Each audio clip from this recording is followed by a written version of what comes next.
c'è freddo adesso. No, ce ne sono abbastanza, ecco, ce ne sono abbastanza, è un duro lavoro, questo vorrei capire. E che peso hanno oggi realmente? Tu as dit sans Christina, etc., etc. Et je pose une question que j'adresse à toutes les personnes présentes. Sans des scénaristes femmes en Italie, que serait le cinéma italien? Et y a-t-il suffisamment de scénaristes femmes en Italie? Et comment est ce métier? Est-ce un métier dur? Quel est leur rôle? Rispondo io. Buonasera. Penso che se non ci fossero le sceneggiatrici donne sarebbe tutto un po' più noioso, però io direi un po' in generale, non solo in Italia, no? Credo che sia uno sguardo che ci vuole, che sia uno sguardo importante, che sia uno sguardo di cui tutti abbiamo bisogno. Bonsoir, je crois que sans des scénaristes femmes, tout serait un peu ennuyeux, ou plus ennuyeux. Et je crois que cela est vrai en général, que cela n'est pas limité à l'Italie, c'est un peu partout. Et je crois que leur regard, on a besoin de leur regard.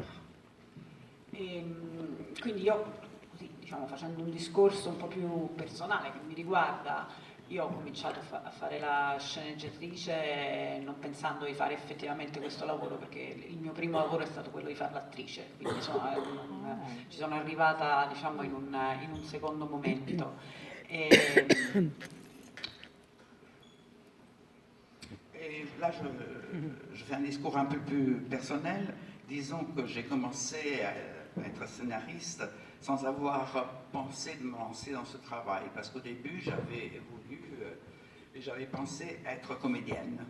Quando ho cominciato io a fare questo lavoro, un bel po' di tempo fa, ce n'erano molte meno di sceneggiatrici donne, è un dato di fatto. Forse c'era anche meno lavoro, anche questo è un dato di fatto, perché adesso con le serie televisive in Italia sicuramente si è creato un mercato che prima non c'era.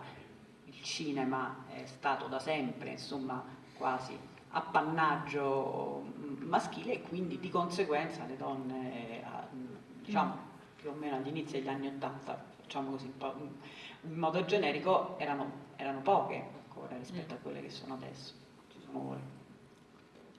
Quand j'ai commencé, il y avait beaucoup moins de femmes scénaristes, c'était une donnée de fait, mais il y avait aussi peut-être moins de travail en Italie.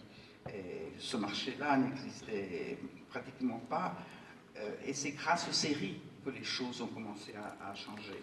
Le cinéma, au cours des années 80, était l'apanage des hommes. Il y avait vraiment peu de femmes dans ce métier.